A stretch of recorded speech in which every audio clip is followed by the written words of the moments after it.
because BLS and BEA data are on hold until the government reopens. Democrats shutting down the federal government to give health care to illegal aliens could lead to lower growth and higher unemployment rates for Americans. According to a new memo from the Council of Economic Advisors, the U.S. economy could lose $15 billion of growth domestic product each week. Every single week, the Democrat shutdown extends, with a month-long shutdown leading to an additional 43,000 unemployed people. Small businesses are likely to encounter delays in receiving federal loans. Mortgage applications will likely shrink. And just this morning, Business Roundtable, an association of more than 200 CEOs of Americans' leading companies representing every sector of the U.S. economy, put out a statement urging Congress to pass the clean CR that will once again come before them in the Senate floor in just a few moments. Quote, "A fully functioning government is essential for American businesses, workers, and consumers, while policymakers continue working on a full-year funding package and other pressing issues." Again, that is a quote from the Business Roundtable. What's clear is that the Democrats' actions account to an intentional sabotage of our country and our people by shutting down our government. This madness must end. President Trump and Republicans are calling on Democrats to reopen the government immediately on behalf of the American public. All we need are 5 Democrat senators to do the right thing and to stop this shutdown. Call your Democrat senator and tell them to vote yes to reopen the government. On another matter, despite the Democrat shutdown, President Trump's efforts to make America safe again continue. President Trump believes that American cities should be the safest places on earth, and he is committed to making this a reality. We've already seen that President Trump successfully made D.C. safe again in only a few weeks. That same crime crackdown will continue to happen in cities across the country and is happening in Portland, Oregon. President Trump will end the radical left's reign of terror in Portland once and for all. The president has directed Secretary Hegseth to provide all necessary troops to protect war-ravaged Portland and any ICE facilities under siege from attack by Antifa and other left-wing domestic terrorists. What's been allowed to happen in Portland, and we saw disturbing video footage of this last night, this is not peaceful protesting, this is left-wing anarchy that has been destroying this great American city for years, leaving police officers battered, citizens terrorized, and business properties damaged. Since early June alone, Antifa terrorists have laid siege to the ICE field office in South Portland. These radical left-wing lunatics have violently breached the ICE facility by using a stop sign as a battering ram, hurled explosives and other projectiles at law enforcement, repeatedly assault and dox officers, berate their law-abiding neighbors, and have even rolled out a guillotine in front of the ICE facility. And more people should be reporting on that. President Trump has sent federal law enforcement to protect federal assets and arrest those fueling this violence. Just last night, we saw an extremely troubling incident where conservative journalist Nick Sorter was captured on video being taken into custody by the Portland police after he was ambushed by Antifa and was defending himself from these assaults.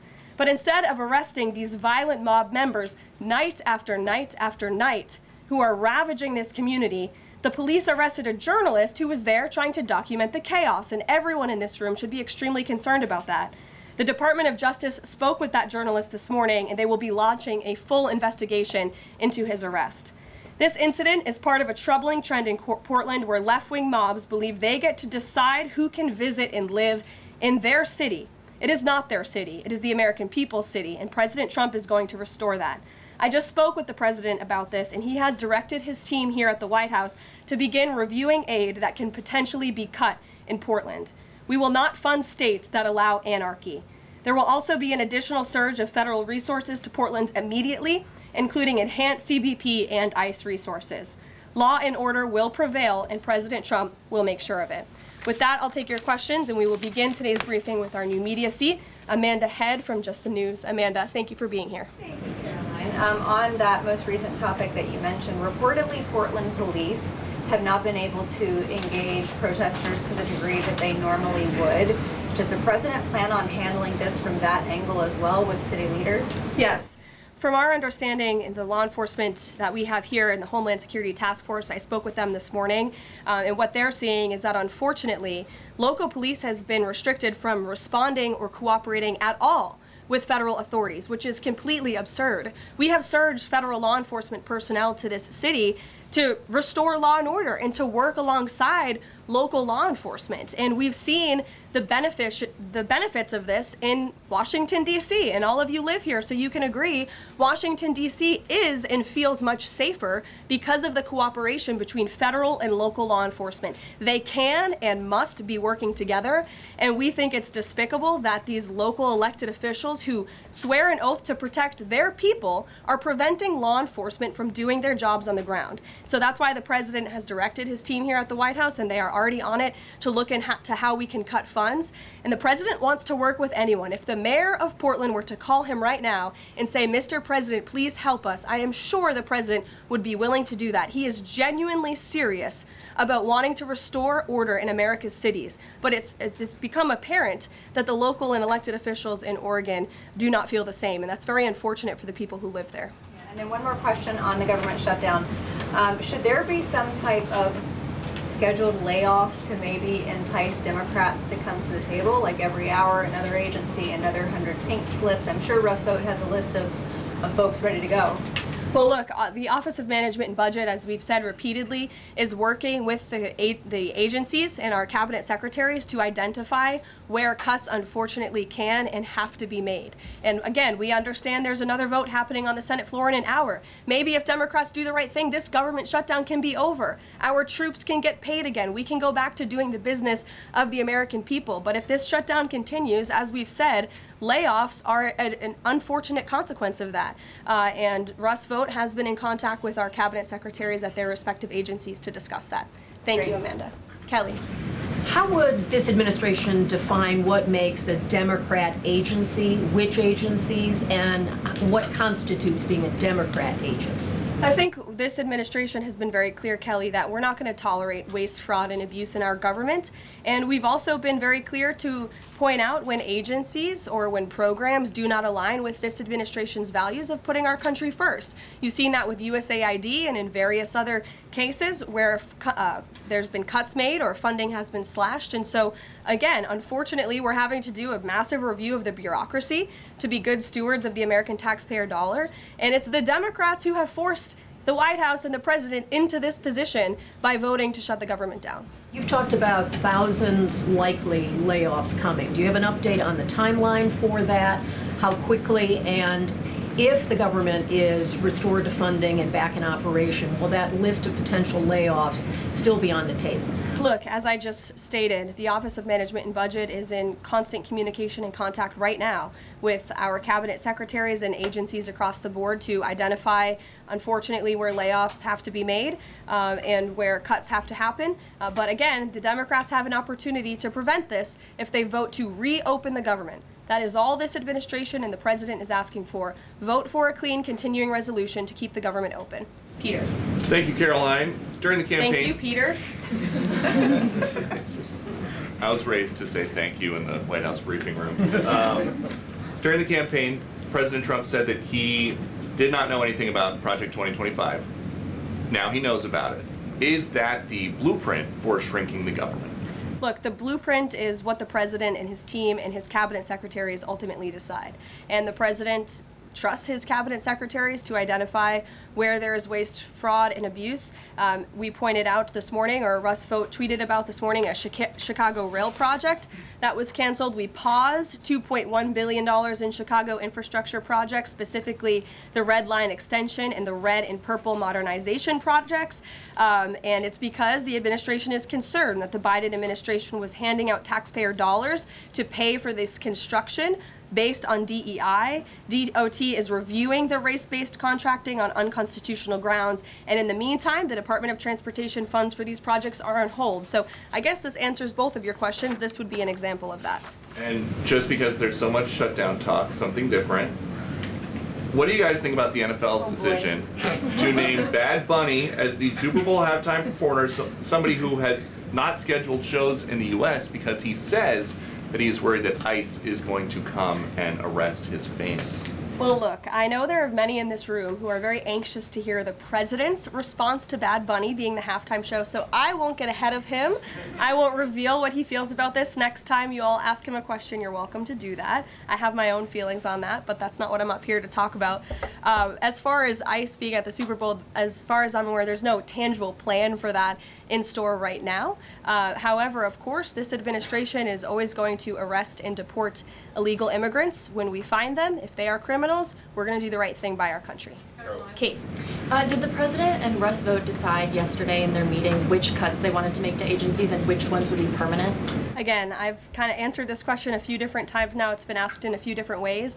Their discussions continue between the Office of Management and Budget and cabinet agencies across the board, and they are actively identifying where these cuts and these layoffs have to be made as this government shutdown hopefully does not continue. And on Hamas, the president said that if Hamas rejects the proposal that Netanyahu would have his full backing to finish the job.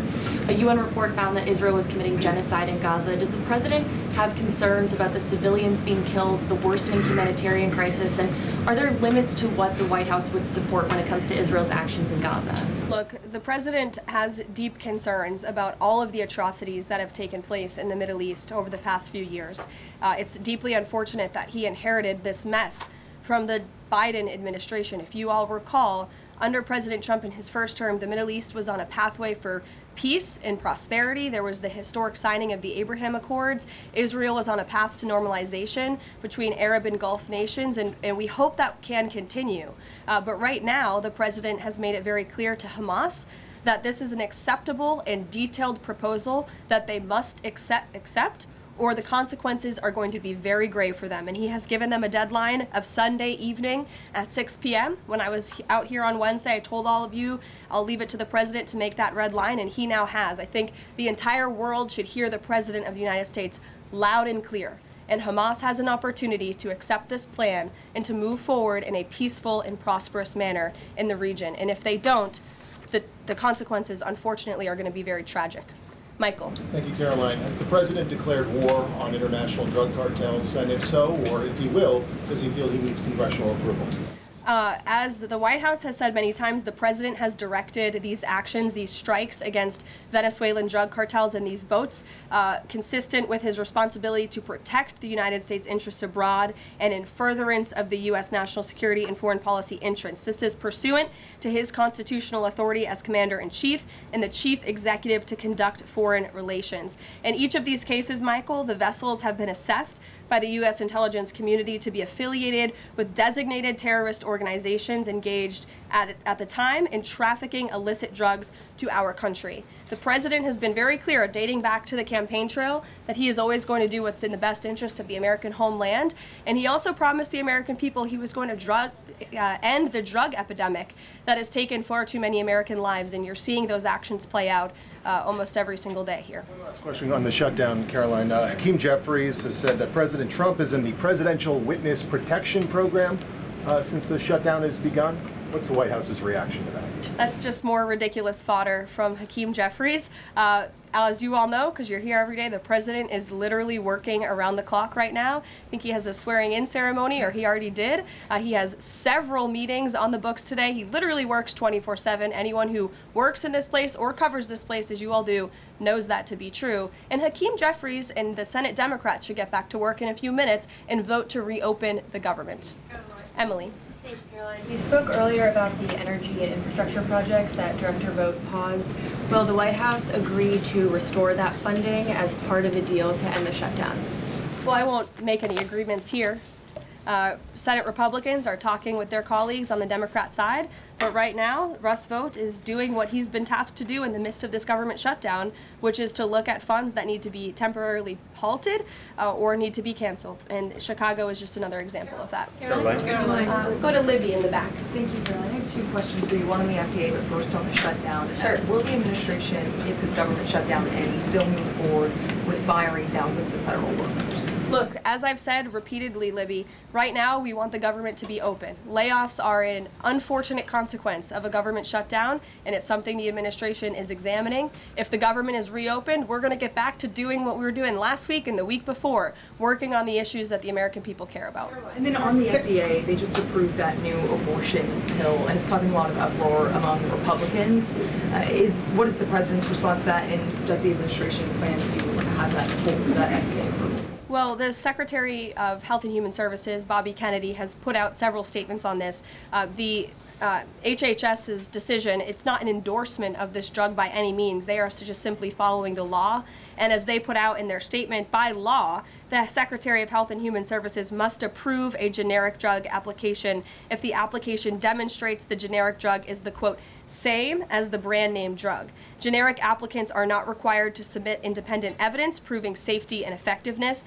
As such, FDA's decision to approve a second generic version does not address the merits of the current safety program. HHS is reviewing adverse effects to ensure the FDA's required safety program for the drug is sufficient to protect women. This safety review equally applies to generic versions of this drug. So FDA and HHS are following the law. It's, again, not an endorsement of the drug itself. Mary. Thanks, Karoline. 2 questions on the shutdown. You've argued that these impending layoffs are necessary to keep essential services up and running, but that has never been the case in any previous shutdown. Even when the government was shut down for 35 days in Trump's first term, you've never had to lay off thousands of workers to keep essential services up and running. So why are layoffs now necessary in this shutdown? Because we have an administration and we have a president who are wholeheartedly focused on restoring fiscal sanity to our government and doing the right thing by the American taxpayer. We are $37 trillion in debt, and the federal government is currently shut down. There is no more money coming into the federal government's coffers. And as you've also seen since the beginning, in January, this administration is focusing on waste, fraud, and abuse. And so Democrats have given this administration an unenviable choice to have to take a look at the balance sheet and identify where these cuts and layoffs can be made. And you just said this is an unenviable choice, that this is an unfortunate consequence, but the president has described this as an unprecedented opportunity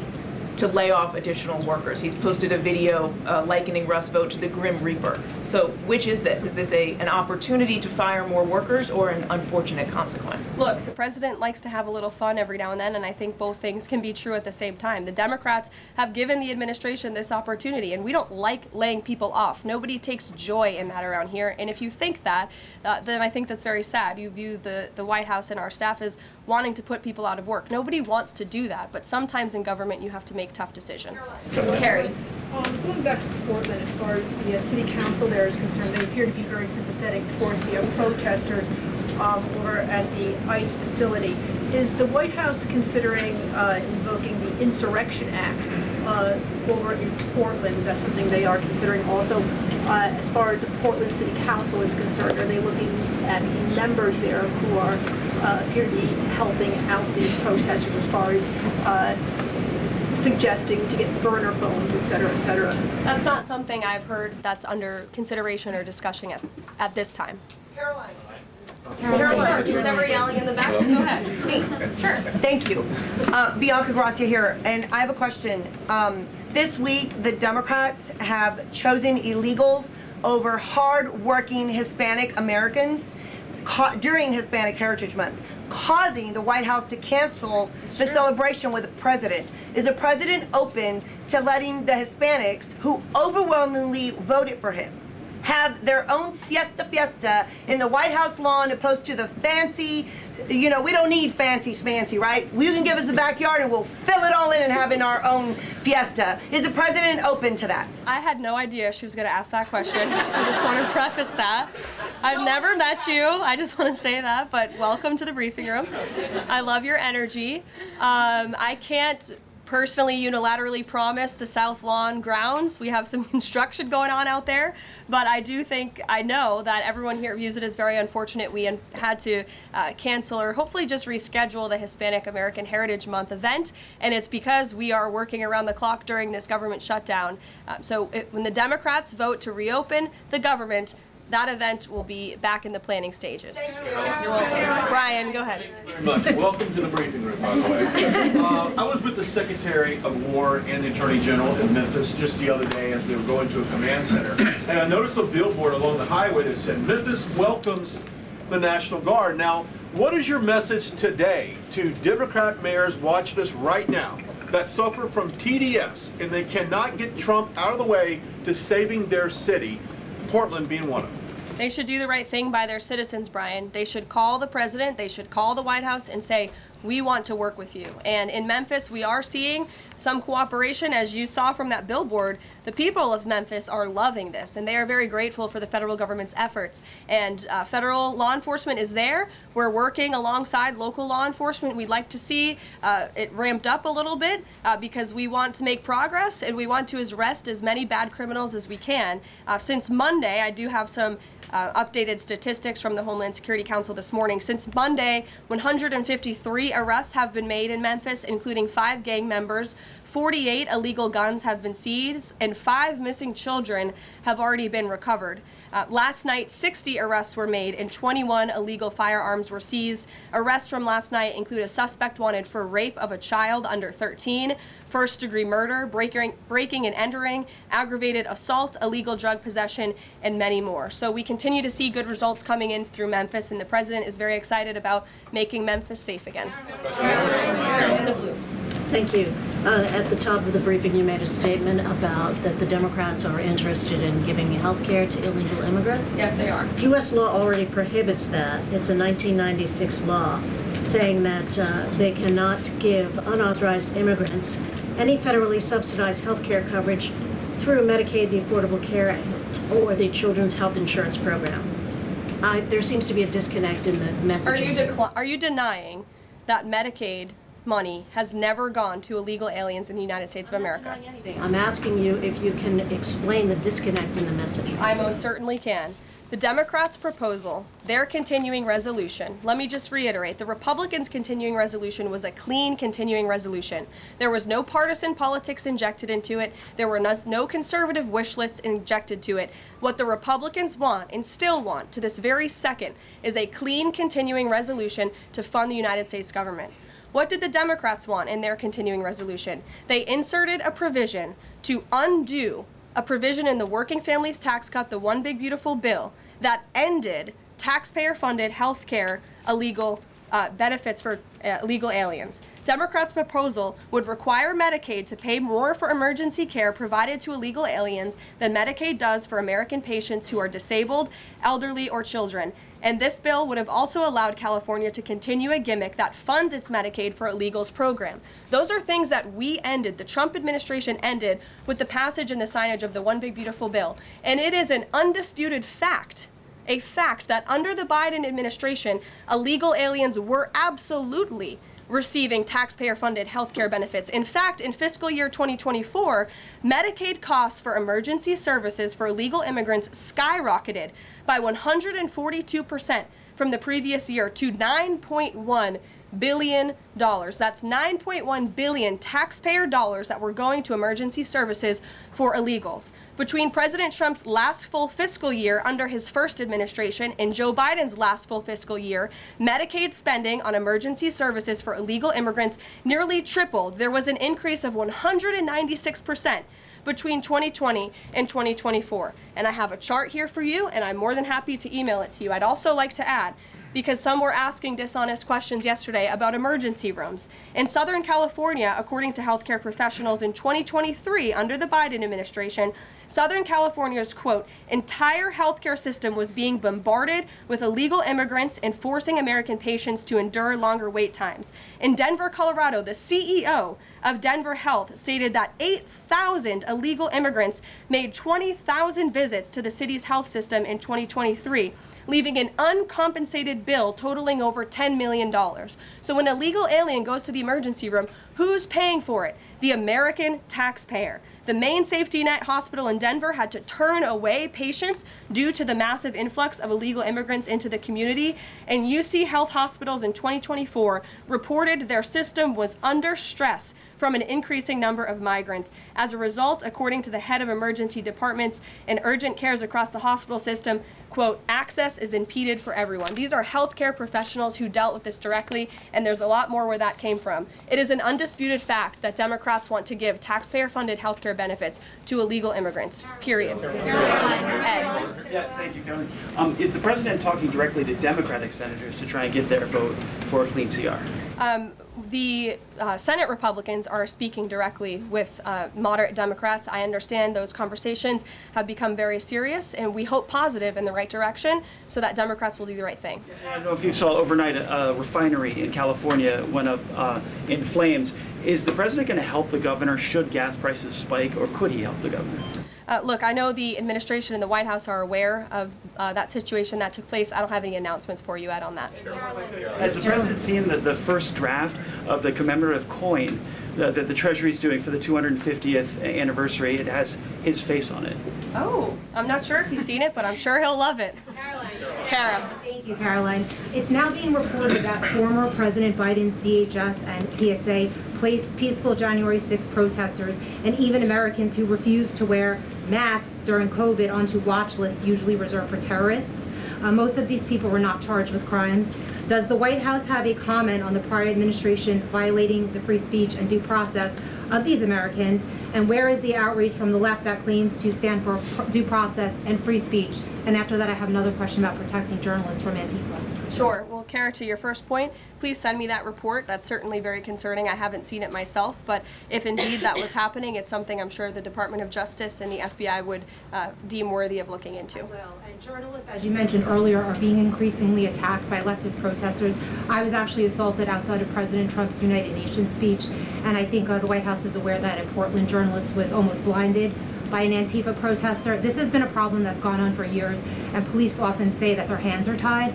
Does the White House have a plan or plan on issuing a statement maybe discouraging this violence against journalists out on the street like me and so many others in this room? Well, I hope that my statement earlier in the briefing served that purpose, but of course we condemn violence against anyone in this country, and journalists as well, who are exercising their First Amendment right. And there have been so many incredible independent journalists across the country who have gone undercover within Antifa and really have come to understand how this is a growing domestic terrorism threat inside of our country. And I would encourage maybe some of you in this room to get outside the Beltway and go do some of that undercover investigative reporting, because it is really incredible what they found. I met with one of them in my office yesterday, and they're doing very dangerous work in difficult circumstances, and Antifa is a very violent group, as you've experienced and that many others in the media have as well. Christian. Yeah, thanks, Caroline. Following up on Libby, sort of on the other side of the abortion debate, has the president abandoned his campaign pledge to mandate insurance coverage for IVF services? No. Was there any update on that? We flew by that May EO deadline for the White House to produce a plan.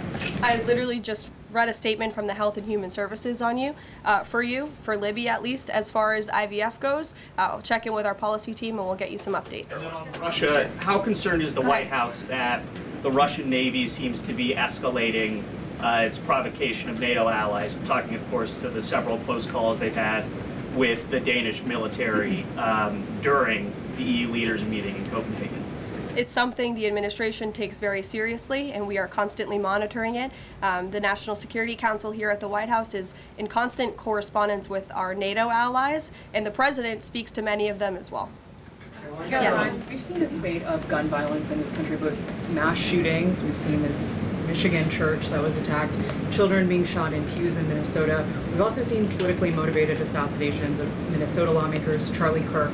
Has any of this made the president or the White House rethink gun safety prevention in this country? Either red flag laws, I know that that was a conversation in the first Trump administration, or is there anything on the table right now on gun violence? Of course, this is an extremely pressing issue for the administration in our entire country. It's deeply alarming to everyone here, the violence that we've seen taking place all over the country, the assassinations that have unfortunately, tragically taken place throughout the last several months. There are many discussions about how to prevent such violence and how we can ensure that law enforcement has the resources they can on the ground to not only respond, but again, to prevent such tragedies from taking place. If there are red flags with an individual in a community, that they are treated as an emergency, a public safety emergency, not just, turn a blind eye to.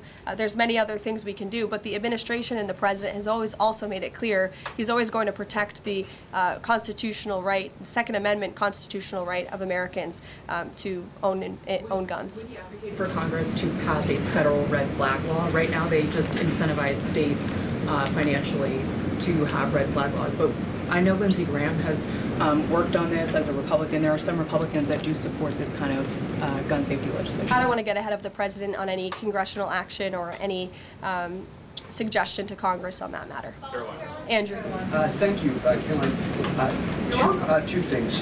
First, to follow up on something you said earlier about hospitals treating undocumented or illegal aliens.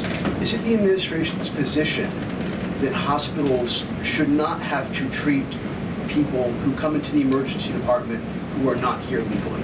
No, that's not our position. Our position is that it's completely unacceptable that the Biden administration paroled and encouraged an invasion of tens of millions of illegal aliens into our country and then promised them free health care. And the Democrats are on the record repeatedly stating that they believe illegal aliens should have health care benefits, free health care benefits in the United States of America. So that is a recipe for a disaster. Of course you're going to encourage a mass illegal invasion of our country, which is exactly what happened. And we've seen the unfortunate consequence of that, where American patients are being put last, where American patients are having to wait in wait rooms, where grandmothers and grandfathers are waiting hours and hours for care because they're being put behind the line to illegal aliens. And we don't agree with that. We don't support that. That's why the administration is desperately trying to fix it and deport the tens of millions of illegal aliens that the Democrats and the Biden administration allowed into our country. And we'd love to continue doing that work so long as the federal government is reopened. And there are many federal law enforcement agents and officers right now who are working without pay. That's unacceptable. The Democrats need to reopen the United States government, and we hope that they will do the right thing on the Senate floor in just a few moments. Thank you, everyone.